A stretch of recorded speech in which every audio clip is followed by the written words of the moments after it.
Hey, what's up, guys? Welcome to the IDP episode, the first one.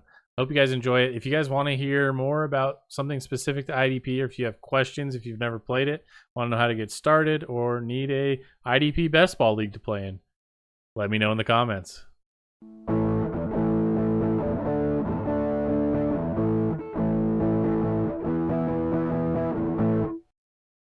Hey, what's up, everybody? Welcome to Dynasty SZN. Today we're going to do our first IDP episode. So we're going to talk a little bit about kind of some free agents, less about where they're going, more about the opportunities them leaving teams may have opened up, and what teams really need a linebacker, what teams really need maybe a safety, and everybody wants pass rushers. Everybody always wants pass rushers. So before we do that, we'll talk a little bit about kind of what our IDP settings are. I did a intro to IDP kind of little short podcast before we started putting out kind of more episodes, and it was just kind of to give you an idea of what we do for our settings. I didn't really go over the scoring, so we'll do that today, but I did talk a little bit about our roster, and we play 8 IDP players, so 2 flex positions, but that goes with 2 defensive line, 2 linebackers, and 2 DBs. And so it really balances out your offense. We start 9 offensive players and 8 defensive players, so it really makes your team really have to be well rounded. I do a kind of a spreadsheet every year showing whose defensive average points is where in comparison to others, and just kind of see whose team has such a strong defense that it's winning games for them. Because we definitely have some teams like that in our league. But scoring settings, we'll just kind of run through it a little bit.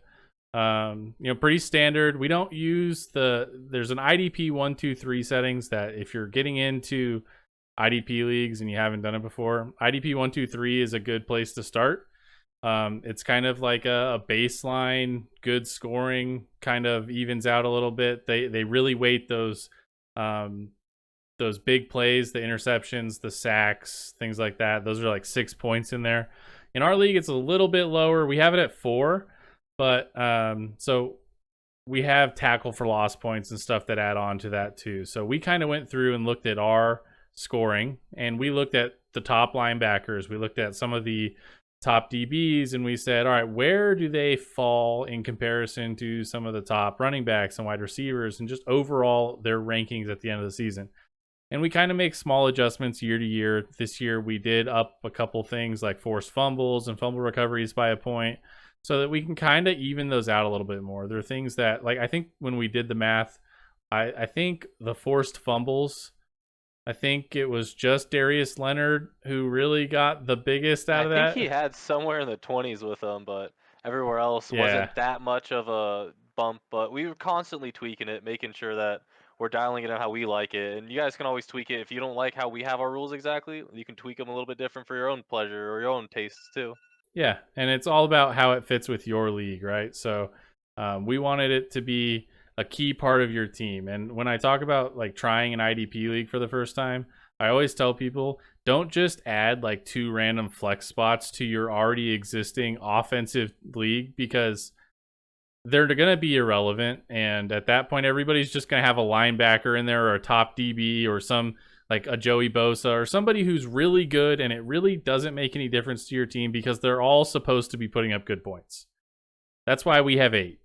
And when you add that depth to defense, when everybody's got to start 2 defensive linemen every week, it can get sketchy at times. It really turns similar to the tight end position. If you had to compare the positions, would you say your linebackers are like your QBs and running backs? They're your point getters, they're your guys, and then your DBs are like wide receivers. There's some elite ones. Yeah, but some will be really consistent. Yeah. Others, they'll be really disappointing and hard to start, especially those corners. Yeah, and just kind of explain our thoughts on corners. Yeah, so the biggest issue with corners is they aren't consistent. You can have a corner who's a really good corner like Jalen Ramsey, straight up shutdown corner, probably one of the best corners in the league. His PFF grade's going to be pretty high, but he's not getting points because he's not getting pass defensed. He's not getting tackles on guys who he couldn't cover well enough and they caught the ball. he's not getting too many picks when he's not getting the ball thrown that way. But Trayvon Diggs, he made some work with those picks, but that's a Yeah. very, very small exception. Yeah. It's the issue is they're just not consistent. Safeties, they're always running down to stop big runs that break past the The interior, the first front level. eight, Yeah. front seven, and safeties are constantly flying to the receivers that get past the corners. They're constantly they're just more consistent if it's a good safety. That is, there are some plenty of safeties that aren't, but more often than not, you'll find a good consistent safety that will score just as much, if not more, than your corners, and they'll do it week in week out instead of doing it once every 2 weeks, and all the weeks in between they're getting like 4 points, 2 points, and then they're getting your 18, your 16, your 25, and then 1 point, 2 points. Yeah. Safeties are just way more consistent. And there's an argument about consistency versus ceiling that you have to take into effect, like Trayvon Diggs or the year before Xavier Howard in Miami. Like they're getting so many interceptions and turnovers. Like these guys are playable. You're comfortable starting them every week. You just got to know that can disappear at any time. It's like when we talk about Robert Tonyan or Dawson Knox getting that touchdown equity. That can disappear with interceptions as well with corners very fast. So that's the thing about corners. And, the best corner in the league is going to, lock you down and not get passes thrown at him. That takes away opportunities for fantasy points. And so it's kind of a give and take. You just got to kind of work with it. But linebackers are your studs. Although there is the strat of going after the bad corner. Yeah. Riding him when he's getting bullied by all the quarterbacks, getting all the targets thrown his way, racking up tackles, Especially opposite of a very good corner. Completely. Especially when they're opposite one of those lockdown guys, because the ball's coming their way. And so they may not be an incredible corner, but they may be more fantasy relevant than the incredible lockdown corner on the other side. And that's just the way it works with corners. And it's not perfect for fantasy. It's not something that translates to when you watch an NFL game. You're not like, hey, that corner's getting me a lot of fantasy points. You see how locked down that guy was? Like it's just unfortunate. But let's go through the whole scoring here a little bit. I don't fully know IDP 123 scoring enough to say what's different. I know there's some things that are going to be different and catered to our league. Especially because we use return yards, so we kind of dropped that turnover stat down a little bit, and we added return yards because you get an interception. It's obviously a great play. You forced a turnover. You got your team an extra possession, and that's awesome. But when it's the same as a touchdown, that's a little bit much. So we dropped it down a couple points, so it's 4 points, and you get same yards as like a quarterback would get. So 25 return yards is a point. Now it's a little steep to have to get 50 yards to equal that 6 points that you would see in like IDP 123, but it really evens out. Sprinkle points. Yeah, it really evens out.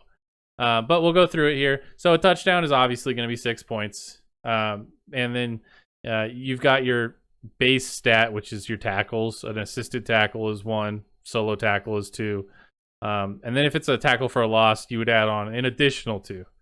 If it is a sack, you would add on the additional 4 points for a sack on top of the tackle for a loss. So, I mean, these things, they do stack up a little bit to kind of get you some more points. But it really evens out, especially at D-line where that position kind of struggles a little bit. Those tackle for loss and sack points are really where defensive linemen make their money. So then we've got, your blocked punts, which is 2. It's just like a pass defense kind of sort of thing.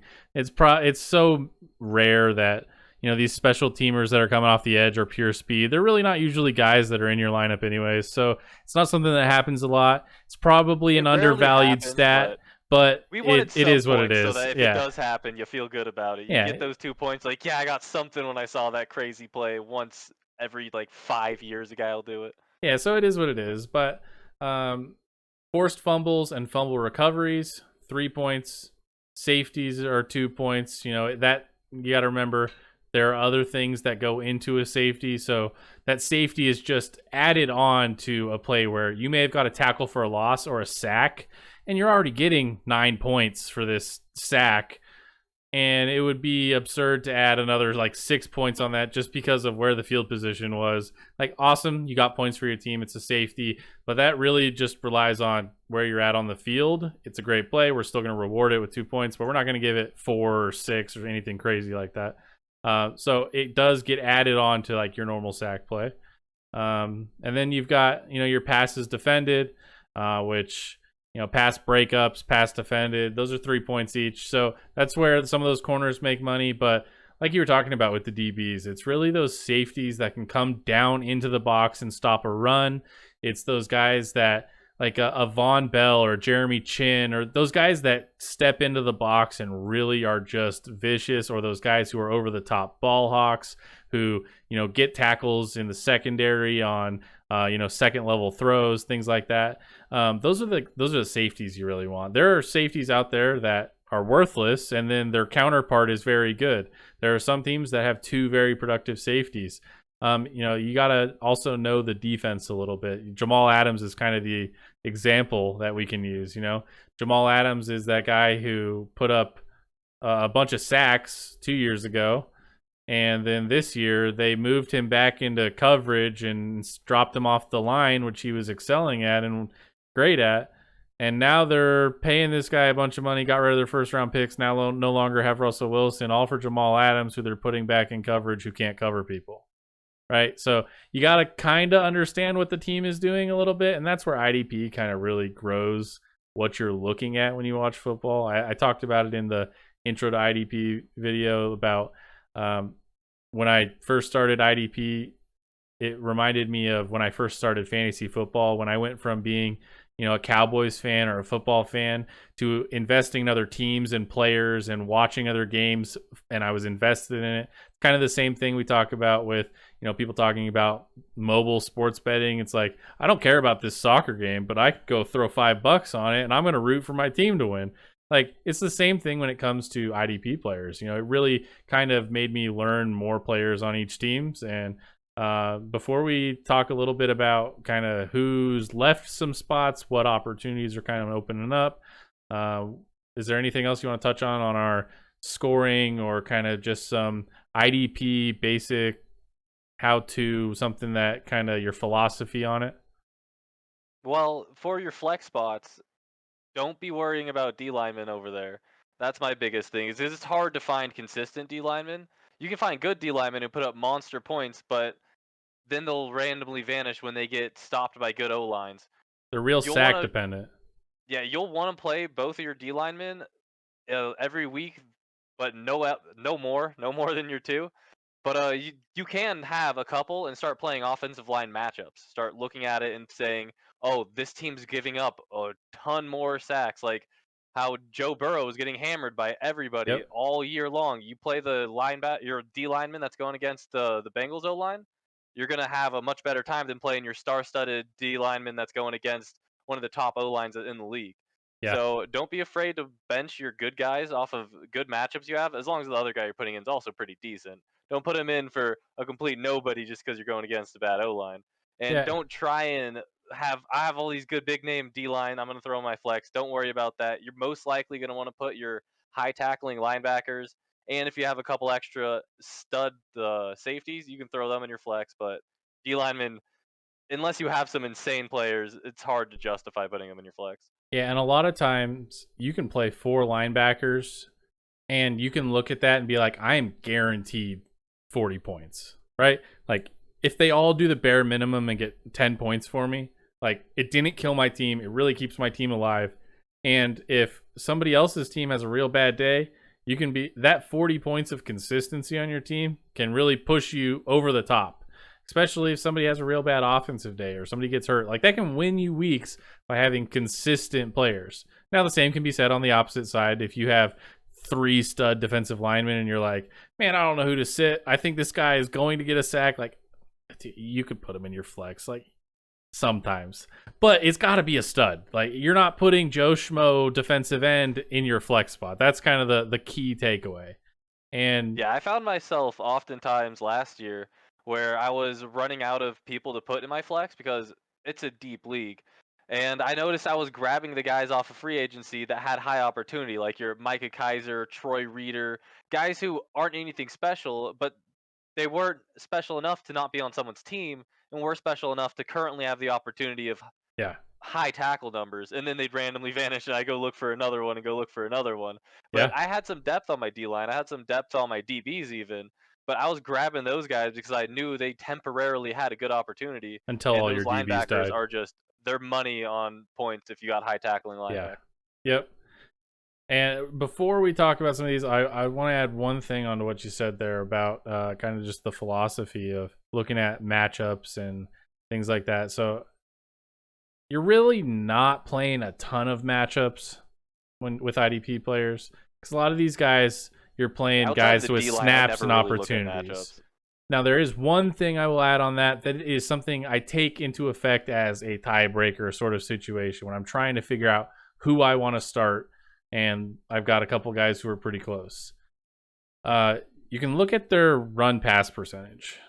If you've got a guy who's in the box, a run-stuffing linebacker, and this team runs the ball 60% of the time, like, I'm going to start him over maybe the guy who is against an offense that loves to throw the ball deep, and he is not a pass coverage linebacker. Like, those are things you can look at, but again, that is not an end all be all for the position. You're really looking for the opportunities. You're looking for the linebackers that don't sub out when the team goes to a nickel, and you're looking for those every down players. That's really what you're looking snap for. counts really is your friend too. Yes, yeah, and a lot of times you'll see we've seen it in a couple years. I can't remember which one of the Houston linebackers got hurt a couple years ago. You'll remember I went out, I picked up Tyrell Adams, I think was his name, and Was it Kirksey over him at the time? yeah, I'm I not think positive so. on that. I think it was, but so they went out and or I think it was Zach Cunningham might have got hurt maybe. Yeah, I think that might be right. So he got hurt, and Zach Cunningham, big name in IDP, right? Like, he was a stud linebacker going in the last few years. You know, he went fairly early in our startup draft as a linebacker. But when he went down, that position is very valuable. That guy is all over the field. He's a huge part of that defense. He's getting so many tackles. Even if the guy who replaces him isn't incredible, he's still got an amazing opportunity. So I went out and picked up Tyrell Adams. I think the guy averaged 20 points the rest of the season. Blake Martinez went down this last year. Tay Crowder, Mr. Irrelevant, came in there, had a very good year. Now, I was holding him right before the season started. Yeah. He was my my casualty on roster cut. I spent 25% fab on him, and I did not regret it. Like, that's what we're talking about with some of these opportunities that come available. And it's really odd to think about spending that much of your fab on a linebacker, but that's how good some of these linebackers can be points-wise for your fantasy team. So let's talk about a few of them. Let's talk about some opportunities. The first one I just want to talk about is Bobby Wagner. Getting let go from Seattle. It's not something new. We've seen him do it before. Everybody's freaking out about rebuild, and I see it. Yeah, they're obviously a worse team without Russell Wilson. But we got to remember, they did the same thing to KJ Wright. The exact same thing. This is not the first time. They just move on. It doesn't matter. They have Jordan Brooks, who on the team with Bobby Wagner last year broke Bobby Wagner's tackle record. They don't care. I understand Bobby Wagner's a big name, but that was a cap casualty. And Jordan Brooks played well enough for them to say goodbye. And I don't know what opportunity is going to be there as a secondary linebacker this coming year. Yeah, because Wags did still leave up a lot of tackles. He was still very involved. Tackles, but I don't believe the next linebacker to step in soaking up the full 170. There are a lot of the rest of the team's going to take some of that share. The next linebacker to come in could have a chunk of that, though. And I saw in our league after Bobby Wagner was released, somebody went and picked up like Barton or something. He's the other linebacker there who played when Bobby Wagner was out at the end of the year. He is on the roster, but he's nothing special. I wouldn't be surprised if they draft this linebacker class isn't bad, so they could take a linebacker who rotates time with this guy, who plays in nickel or who plays in 4-3 packages and rotates out. Who knows? I have no idea what they're going to do. But if they do bring in a higher draft pick of a linebacker with some of these picks they got in that trade, if they were to bring in a young linebacker next to Jordan Brooks is also young. So, they could look to build that linebacker group for the next decade like they did with Bobby Wagner and KJ right before that, So who knows what they're going to do, but that's just one of the names. Who you got? So an interesting one that I don't know if he's going to be relevant or not, but I want to talk about him because he was the 1, 2, 3, 4, the number 5 linebacker on our scoring last year. 2 spots ahead of Bobby Wagner was Devondre Campbell, Yeah. who is now a free agent. Where's he going to go? And when he's leaving over at Green Bay, that's just Chris Barnes over there. I have him back on my team for fantasy. I had him way Yeah. back 2 years ago, and then I dropped him last year, and then I think you had him for a little bit. Yeah. But And I have him still in my other league. Like, I've just kind is of he held good on enough to to him. be a I don't know. someone else coming in could easily take a huge Yeah. amount of tackles on that team.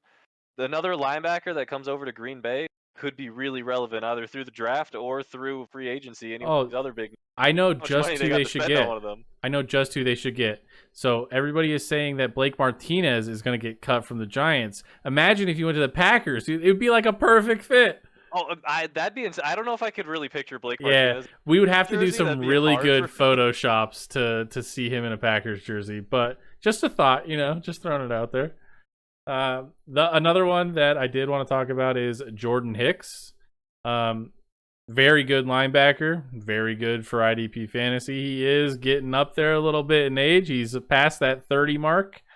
But he's probably still got a couple more years where he's going to go sign with a team. Maybe he goes signs a 3-4 year deal with like 2 years of guaranteed money, and we get 2 more years out of him for sure as a starter, right? That could very easily happen.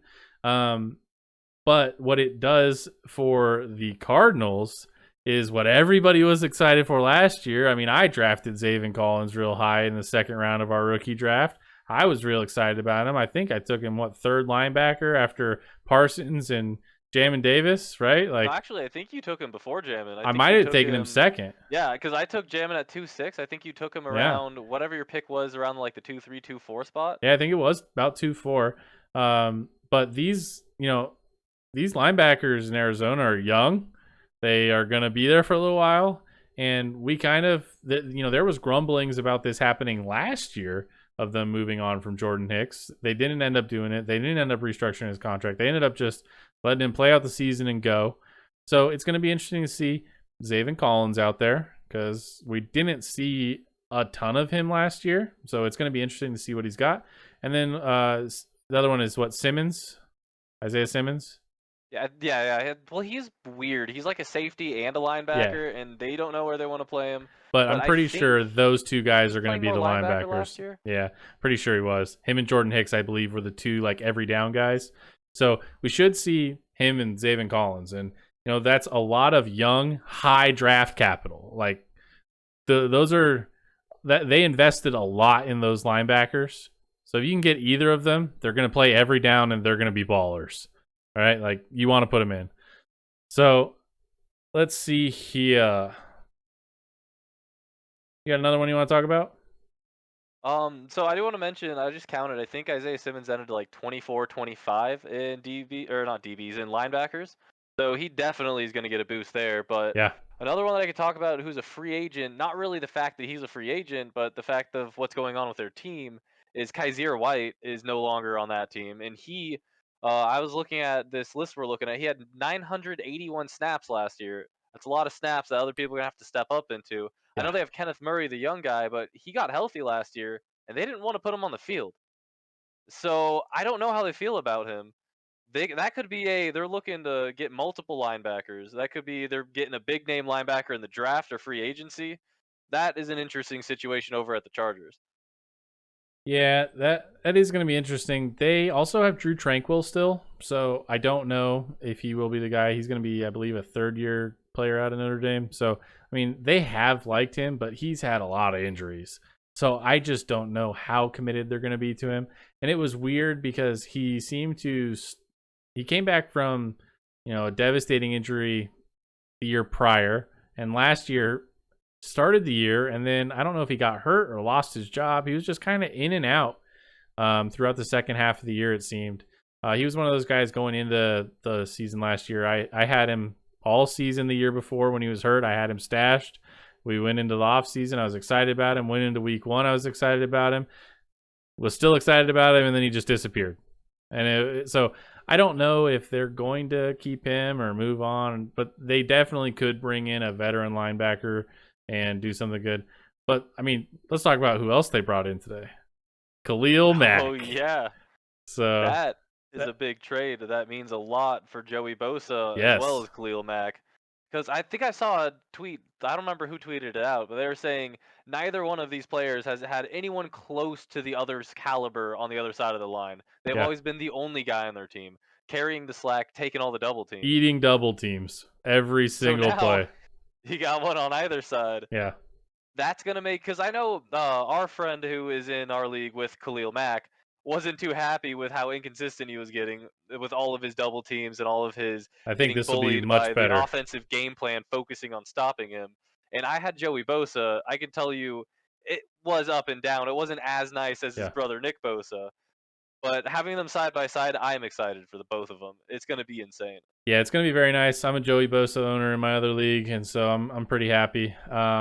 Before we kind of change position groups a little bit, let's talk about those linebackers that are D-line eligible.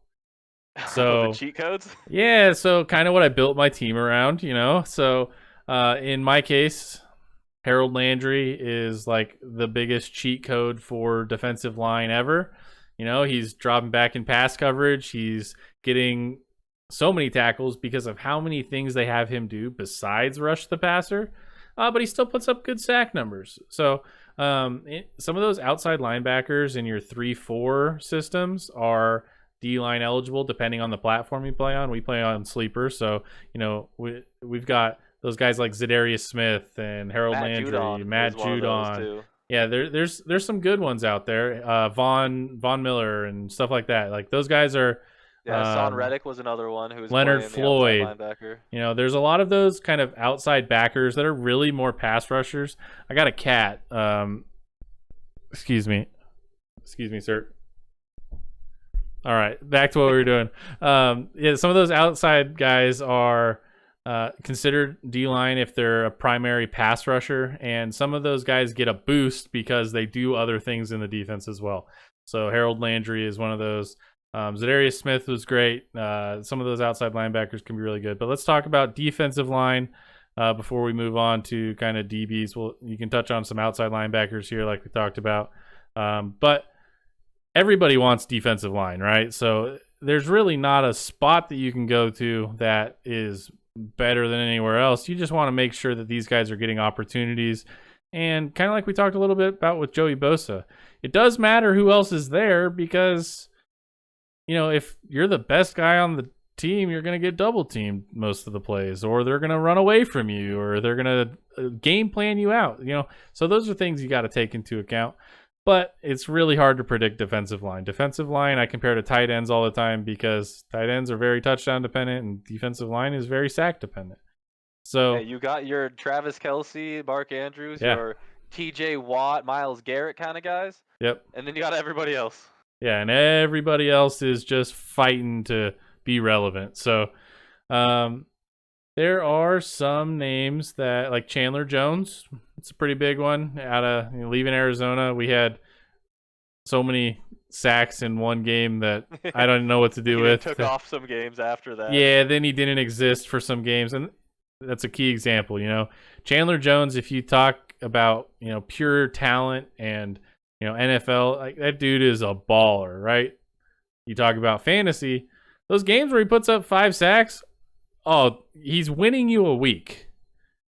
but you got to be prepared for him to give you 3 points, 4 points. So those are the things that you got to keep in mind when you're getting those big sack guys.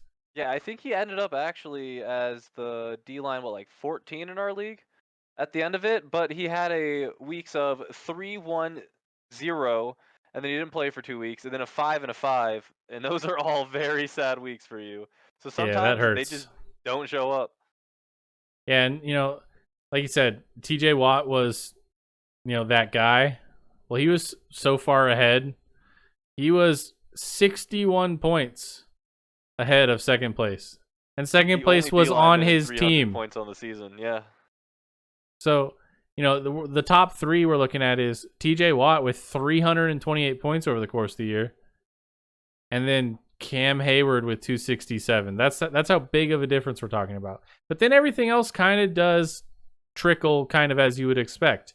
There's a little bit of a sharper drop off from that top tier guys that kind of ends, around Harold Landry, that kind of area. But there's some guys down there that missed games and may have, been very good, and you just kind of don't see it in their full sample size. But who else we got here that is a free agent to watch? Like Von Miller, I kind of mentioned a little bit earlier. You think he's going back to Denver? I don't think he's going back to Denver. I think it's more likely he takes a super team-friendly deal to go back to the Rams. Yeah, I do too. I think I saw somebody, I don't know if the tweet was credible, but they tweeted out saying there's a 20% chance, don't know where the number came from, that he goes back to Denver. But yeah, I don't know. I don't know if that's actually going to happen.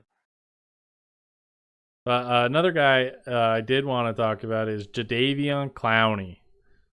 Apparently he's out. He's an interesting guy. There was a lot of talk about Cleveland trying to retain him. It sounds like he wanted just too much money and they weren't willing to pay it. So he's going to go somewhere. He's probably... The thing you got to watch out for with some of these guys is Melvin Ingram, for example, right? He went to the Chiefs and he helped, but before that, he was rotating snaps in Pittsburgh with Alex Highsmith. Before he left Pittsburgh, Melvin Ingram, who, great defensive end, great player, but he was playing half the snaps as a defensive lineman. So that's the biggest thing. These defensive linemen don't have the consistency that you're looking for because the defensive line rotates so much. It's really hard to get a guy who's going to be 1,000 snap defensive lineman. We didn't have a single one last year. Not a single one. We had 2 over 900. And it looks like maybe 10 or so over 800. So we're talking about 14 or so players, maybe over 800 total snaps. So these guys are rotating out a lot. You're not seeing the linebacker snaps that you're getting 1,000 plus defensive snaps. It just doesn't happen for defensive linemen. And the only one to be even close, there's 2 over 900. They're Aaron Donald and Harold Landry. And like we talked about, Harold Landry does a lot of other stuff that leaves him on the field. They rely on him for that stuff. But it's really hard to find a every down defensive end.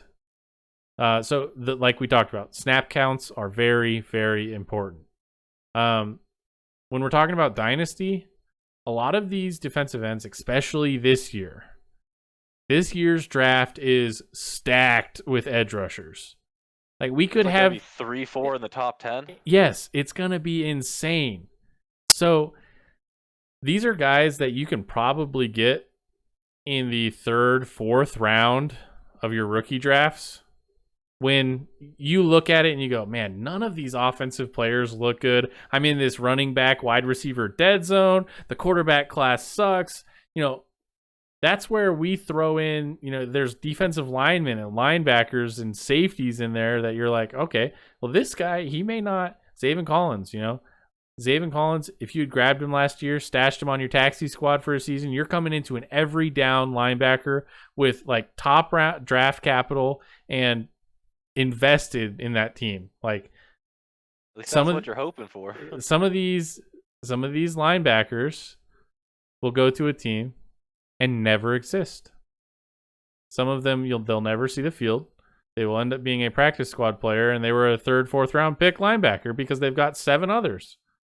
So a lot of them are going to be special teams guys. We saw some guys who you see some of these linebacker conversions, and one of the names last year that I refused to draft was Chaz Surratt, because he was a quarterback who converted to a linebacker and had only played the position for 2 years. But we have a lot of these guys who have played all over the field and aren't true linebackers that come into the draft. They're not going to be ready year 1. You have to keep that in the back of your mind. So, I think of them as some of those wide receivers that, may get an opportunity, may not, that you'd want to stash. And I kind of just tuck them away. And, the taxi spots aren't going to disappear. So if I have a guy who could turn into 20 points per game as a starting linebacker versus a running back that I'm banking on 3 injuries and hopefully he's good, sometimes you got to weigh those, the odds of this running back being any good. I have Jamar Jefferson on my taxi squad just because I liked his film. He ended up behind Jamal Williams and DeAndre Swift in Detroit. He was a rookie I liked, so I just stashed him on my taxi squad. Well, got a couple opportunities, looked okay. He's probably not going to be on my taxi squad next year. But I will have a linebacker there who could probably work out, So there's a few safeties that are incredible. You got your Buda Baker. Jamal Adams, as bad as he is in coverage, is still very good for fantasy football. The monster that is Derwin James. Yep. Harrison Smith, older, just a staple of that Vikings secondary. He's just so good. He's always there. He's always, putting up good points. Then you got the guy who came out of nowhere who I started falling in love with after watching a little bit of Hard Knocks of Kenny Moore on the Colts. Yeah. And number 1 in the season for DBs. He ended number 1. Yeah, that's right. I think there's quite a few safeties in this free agent class that are kind of big deals, right? Like Tyrann Mathieu, that's a big deal. How much money? He's going to get paid, right? Yeah, let me see who all the free agent safeties are. So we got Marcus May, Quandre Diggs, Tyrann Mathieu, Landon Collins, Keanu Neal, Terrell Edmonds, Jabril Peppers, Xavier Woods. Jesse Bates got franchise tagged. Yeah, I was seeing him there. I was about to mention, wait a second. The Cowboys have no safeties. Jaron Kearse is gone. KZ's gone. There's some names out there. Jdavion Clowney last year was the DB 1, 2, 3, 4, 5, 6, 7. He was the DB 8 in our scoring. And free agent from Dallas, he's gone. Cowboys have 3 safeties leaving in free agency. So, Xavier Woods, he was the DB 9 in our scoring last year. He's a free agent. There are some good names in here. We talked a little bit about Jalen Ramsey earlier. Jalen Ramsey is actually he was in, I believe he was 12th, top 12. And that was because we saw him play a little bit of a different role this year, right? He wasn't that lockdown guy. He wasn't really shadowing people as much this year. So he kind of changed to a nickel safety almost type of role. And he was, I don't know, he was very fantasy viable this year. He had 1 game under 10 points. So, he was balling out. But some of those lockdown corners you just got to be careful with. Like I said, that's opposed to last year where he had 1, 2, 3, 4, 5 total games on the entire year in double digits. Everything else was single digits. Exactly. And like I said, he totally changed his role. He stopped shadowing guys. It was a part of their defensive strategy this last year. And we saw it help his fantasy output. So it just kind of goes to, just because they're corners, some of them are viable, but I just avoid them. The question is, will Ramsey have those tackle numbers again next year, or is he going to go back to just shut down? Nobody's looking his way again. Yeah, those Some of those corners I just use when I've got injuries or bye weeks that I need to pick up and stream a guy. Yeah, I was considering Anthony Averett, I think it was, the guy over at the Bills on the other side of Marlon Humphrey, because he was getting decent tackle numbers, and I was taking a lot of injuries, and I'm like, oh, I need somebody. This Yeah. guy's available, and he's got numbers, And because at a point, if everyone in your league starts realizing safeties are the way to go, you don't have that many safeties in free agency anymore. And if you're middle of the year, it's Dynasty, you don't have super nice free agency pools. You just got to start pulling at some of these guys, yeah. looking at them, seeing their tackle numbers, seeing are they getting picked on, are they starting to rack up some points, and you can try and spot start them here and there, and that works. Yeah, and like you said, with getting picked on, a Debo, right? The Saints rookie corner that they had, he was opposite of Lattimore, and he had a pretty good fantasy season just because, he was getting tackles. He was a rookie. I'm obviously not playing a rookie corner, but if you look at his season, it wasn't terrible. He had some pretty good games, but this is where we see the inconsistencies. 13, 13, 15, 12, and then 0, 6, 2, 4. That's just what you get with corners. But there was a random guy I kept talking about last year as a pick him up randomly in the middle of the season. Is it the Rasul Carolina Douglas, corner? Oh, yeah. doing absolutely nothing until he gets a start, and then it becomes the guy putting up double-digit points almost every week. Yeah. Just because he was getting enough tackles, he was getting a lot of picks, he was getting all those just little things that were adding up, but that was just because he was the one getting picked on. Who knows if that's going to be the same thing next year? I don't know if we're allowed to talk about him getting picks still, because AJ Green might still be crying. Who knows? I think I might have even started AJ Green that week. I'm not sure. Yeah, that was a rough one, I will admit. But let's. Is there anybody else in the safety position you want to talk about? We can kind of touch base on a couple of these teams that were really looking for somebody to draft. But well, teams for spots that are going to grab safeties. Honestly, when it comes to the draft, it's going to be the teams that are needing them: the Jets, the Cowboys, it's really just Falcons, Kyle even Hamilton, though they right? just grabbed Richie Grant. But it's where they're going in the draft. Like someone like Daxton Hill, Lewis Seen, there's a lot of these not Kyle Hamilton, all the rest of the guys in the draft that are going to be coming up. And if they're going to these teams in the third, fourth round, I'm not as high as them as if they're in the second, first round. Yep. They're real nice looking. Yeah, and I think this year, we're going to have 3, maybe 4 real DBs. Last year we had 3, maybe 4, if you're not counting corners. I think I'm trying to remember the names off the top of my head that we were hyped on last year. There was I know there was Jevon Holland was the best one ended up, but I don't know if he was my top one coming into it. There was Richie also Grant Richie and Grant. Trayvon Moehrig. Yeah, so those were the three big big safeties in last year's and draft. then Andre Cisco we might have had fourth, but he was a drop off from the rest. Yeah, so I think this upcoming draft might be a little bit higher caliber. Yeah, definitely Kyle Hamilton, the top of the top being that much higher caliber. And Daxton Hill is supposed to be going, near the end of the first, beginning of the second. We could see, there's 2 others, Beatree and what's the other one? Lewis Seen from Georgia. I hope I'm pronouncing that. Yeah, right. I'm not sure. I'll have to look that one up. But I've been seeing him sneak into the first round, like near the end of some first round of some mocks. And him and Daxton Hill are close. They're worth that a little bit higher draft pick. Second round is still worth looking at. As they start going in the later rounds, you got to see who they grabbed as free agents, who they're competing with, how much the team really even needs them. Kyle Hamilton goes in top 10. Anything. He's a mid to late second round pick in our rookie draft, right? You think? Maybe a little bit higher than that? It depends. If you need a DB, I can see people reaching higher. Because if he's going in top 10 and puts up massive points coming in next year, DBs are not that available in our free agency. I know that. Yeah. So he could be a pretty high pick. If he went to always sleep on defense versus offense in a mixed draft. So I could easily see him end of the second. I don't think we'll see a defensive. Second for sure. I don't think we'll see a defensive player this year until. I would say outside the first round, but it's more likely going to be like pick 8, 9, because we're going to have probably 2, 3 quarterbacks, 3 running backs, at least 3 wide receivers, in that range as well. So it's gonna have to be like a Nakobe Dean or somebody like that who goes real early for somebody to take him there. Otherwise, even Thibodeau and Hutchinson, those guys are gonna fall to mid-second, late second round, just because it's D-line.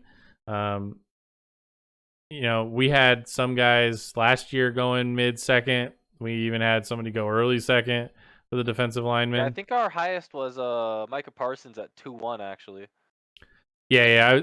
For defense overall, I think you're right. I was more just D-line falls. So D-line specifically was our first D-line. Yeah, and I think it was like around. I think it was 2-4, and I think I was 2-3 where I took Jdavion Clowney. So I think something like that. Yeah, I think he took him at 2-4. So I think Kwity Paye went there. I ended up taking Jalen Phillips at like 2-11 or something. So there was a couple defensive linemen who went off pretty early. But for the most part, you may see a few of these guys go early, but there's a lot of them. So you could see a couple go early and then Trayvon Walker be the third guy off a whole round later. You never know. Defensive line is probably the least drafted position I'd wager to guess, besides those top guys. First round draft capital. Pick, I can see people wanting that first overall pick D-line. He might be the next TJ Watt, this, that, or the other thing. I can see him being used in the back half of the first round with those draft picks. Yeah, I may not. The rest of the guys are definitely going to be in the second round. Most people are favoring a lot more offense over defense in these mixed drafts. Yep, and the linebackers, it's all going to depend on where they go, right? There's a few probably starting every down linebackers in this draft that are ready. There's a clear big two in the Nakobe Dean and the Devin Lloyd, and then you have your a bunch of guys who could go anywhere. A bunch of names like what is it? Quay Watkins, Christian Harris, Leo Chanel. There's just a bunch of a lot names of I've seen flying. All of them being above. Brian Asamoah is like is like one of those next guys. Someone Muma as well. Chad Muma. Yeah, there's quite a few linebackers that could. Like right now, I have all these guys on my board based off of where I kind of expect them to go. Now, if these guys don't get the draft capital or they go to a team where they're clearly not going to get a role this year, they're definitely going to move down my board. But again, we'll talk a little bit more about those once they all get their landing spots. But anything else you want to talk about before IDP, before we end this up and get ready for next week? No, I think we've covered almost everything here. Nothing I can think of. Yeah. So next week is a big week NFL schedule-wise. We get the legal tampering period next week with the official start of the league season on the 16th, and tampering period starts on the 14th. So we're going to start seeing free agents go places. We're going to start seeing people sign. You remember last year the Patriots went out and spent a bunch of money before the season even really started in that legal tampering period. It's going to be interesting to see who spends what, but we'll talk about it a little bit next week and kind of assess the landing spots as they happen, go over some breaking news. Oh, one thing we didn't talk about yet, which we'll get off of IDP here just a little bit, Carson Wentz. Carson Wentz got traded. Oh, yeah, that didn't happen before the last podcast. Yeah, so let's talk about it real quick. What are your thoughts? First impressions. As the Carson Wentz owner in our league, I'm glad that Carson Wentz isn't getting bumped out while he's still in Indy and then losing his job. He's keeping a starting job. The situation is not as good, but it's a starting situation for him. He's going to be a starting quarterback as long as he's not one of your top two in a super flex. If he's your third guy rotating for the bye weeks or a possible injury, it's fine. And Terry McLaurin has never had a QB as good as Carson Wentz. I know that's kind of sad to hear. Yeah, but it's true. No one thinks his Carson Wentz is amazing, but he's had no one close to Carson Wentz. I mean, I would argue Ryan Fitzpatrick. I would argue Ryan Fitzpatrick, but he didn't really have time to do it. Yeah.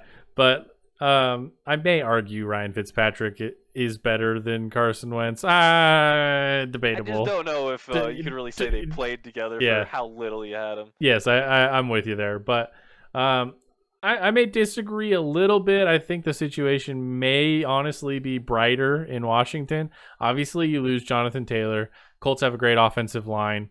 They have a good defense. You're in a good spot, but I really think that the wide receiver weapons that he's going to have, a lot of people forget Curtis Samuel is still on that team as well. He was hurt most of last year, but Ron Rivera loves Curtis Samuel. Like, he loves Curtis Samuel and what he can do once you get the ball in his hands. You got Terry McLaurin. I think that, their tight end position is pretty dang good too, right? So I think they've got a good offensive team. Antonio Gibson. I think they're in a position where he's got the most weapons he may have ever had, besides if you count, Alshon, Deshaun Jackson. Like, those guys when they were healthy were great in Philly. But I think this might be the best wide receiver group he's ever had. Because There's honestly a good chance that he could win this division. I know that's weird to say, but the Cowboys aren't allowed to win. It's the NFC East, and they won last year. Hey, I'm So gonna it's say them something. versus the Eagles on who's gonna win it, and I think they could easily win this division. I'm gonna say something. I know that the Cowboys are gonna have to defy the odds to win it again, but the Cowboys swept the division last year. They didn't lose a single game in the division. Now, obviously, these teams are a lot different, but I'm hopeful the Cowboys can do it again. They got to do it outside the division. Like, that's 6 wins in the division. You look at the Cowboys season as a whole, it's like, got to win outside the division. But it's going to be interesting. There was some Trayvon Diggs posted a picture, or I think it was just a single emoji after the trade. There was some memes going around of Carson in his Commander's uniform for the first time with Ron Weasley in Quidditch gear. There's been some good memes going around, but I think Carson has a pretty good landing spot. I think he's going to be a fantasy viable QB, like you said, not one you want to start every week, but if you aren't in a great position QB wise, he could be a QB2 for your team every week. You got to take those down weeks when they come, though. Like you said, he's a great QB3 to have on your team in Superflex because he's a great bye week option. And when it comes to depth and going to acquire a quarterback, he may be one of the cheapest ones that you can go get if you need a quarterback. So that's why I say, if you need a QB2, he could be that guy without having to pay a top tier price. But, him and Baker Mayfield, I think, are in a similar range in that area. Yeah, they're both very good budget QBs. If you don't have a lot of capital to spend and you need a QB on your team, those are two to definitely look at. Yeah, and specifically for Dynasty, if you need a QB, there's a couple other names I'll just throw out before we get off here. Kirk Cousins and Matt Ryan. These are both guys who could only have one more year with their team.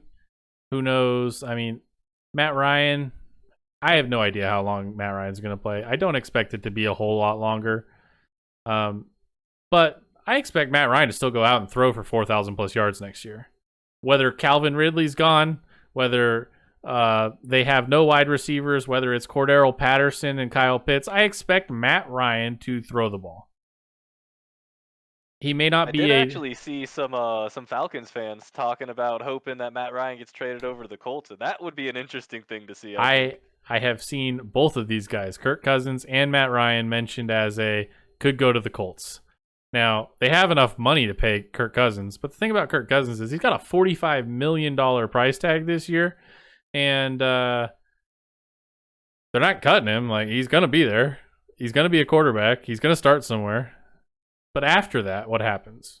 I think Kirk Cousins is a good enough quarterback where he could get a deal after this. It may not be an insane starting job, but like we've talked about multiple times, there aren't enough QBs right now. And we've talked about next year's draft class a little bit with a couple kind of those blue chip QB prospects, but there's not a lot more.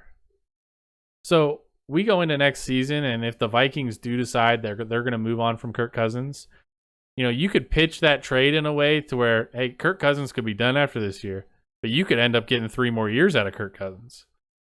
He's young enough to do it, and I think he's a good enough quarterback to do it. He gets a lot of hate because of primetime Kirk, but he puts up fantasy points. Sometimes you got to deal with some turnovers or fumbles, and he can kind of have some of those dud weeks. But as a QB2 on your team, either of those guys in Dynasty, everybody is Age. Everybody wants to get off these guys. If you want to go win a championship and you've got a great, like if you got Patrick Mahomes, but you're struggling at your QB2 position, go buy one of these guys, right? Like these guys aren't going to cost you an arm and a leg, but it's going to add a veteran arm to your team that can push you to a championship. Like that could be the difference. You worry about age with running backs? Yeah. Don't worry about it with quarterbacks. Yeah, I don't Look at care. Tom and Aaron, these guys play forever. I've been trying to get Russell Wilson in multiple leagues before this trade happened because of how last year went and kind of the disappointing season and the injury. I was trying to get Russell Wilson anywhere I could because people were like, oh, he's getting older. He had a bad season. I was like, I don't care. Give me him. Well, now he's traded to Denver, and you're not getting him cheap anywhere. But nah, he shot way up in value. If you bought in right before that trade, yeah, you've made some. There was a period of time where he was a buy, and he was just being faded. So these quarterbacks, you got to just look at that age and be like, I don't care how many. I look at my team through a 3 to 5 year window, right? If I look at a quarterback and I know he's going to start for the next 3 years, unless he tragically sucks or gets injured or something, I can realistically look at Trevor Lawrence and be like, he's going to start the next 3-4 years in Jacksonville. I don't know if he's going to be great. I can look at Dak's contract and I can say, I know he's going to be the Dallas Cowboys quarterback for this many years, and you look at that stability and the upside and, you've got great dynasty quarterback options. But then people are scared of those guys who have 1 year left on their contract and they're 33 years old. So they could be cheap buys, get you over the edge. But we'll talk more about all that stuff next week when the league opens. We get players being signed and people flying all over the place and Rap Sheet being a booze bag and tweeting everything. So we'll see it all then. So anything you want to say before we get out of here? No, that's it. Oh, I guess one more thing. If you want a cheap quarterback to hopefully come into something, go buy a Trubisky or Mariota right now. Yep. Well, that's it. That's all I got to say there. Trubisky at this point is probably not going to be available most places, but Mariota we haven't heard a lot about. He could still be out there on your waiver wire free agency. So take a look for those guys. There are a couple other ones that people are talking about, like Teddy and other guys, but I don't care about those guys. I think Mariota and Trubisky are the ones that I really want to roster. Hell, I have Dwayne Haskins on my roster. So grab some guys for pennies. You never know what happens. It's a crazy league. Sam Ehlinger is on my bench, and he is currently the quarterback of the Indianapolis Colts. So I don't want to hear it. Okay. On my taxi squad, and he's on this. I think he might be the starter on the Saints right now. Yeah. So who knows? You just stash these guys and you hope in the offseason. But next week is when we start answering some of those questions. Some of those guys we stashed. Benjamin, I may be able to drop him once the Cardinals sign a running back. I don't have to worry about keeping Benjamin on my team. So we'll talk about it all as stuff comes out. We'll go over it. But I don't think there was any other breaking news besides the Carson trade. Any other big news? And the Khalil Mack trade, but we covered that Khalil too. Mack, we talked about that too. So that'll do it. Make sure you guys like the video, subscribe on YouTube, subscribe on Apple Podcasts. We are finally live on Apple Podcasts. It took like a week or so to get everything reviewed and set up, but we are up there. We're on Spotify, Anchor, all the other stuff. But if you want to watch it, go to YouTube, leave a comment.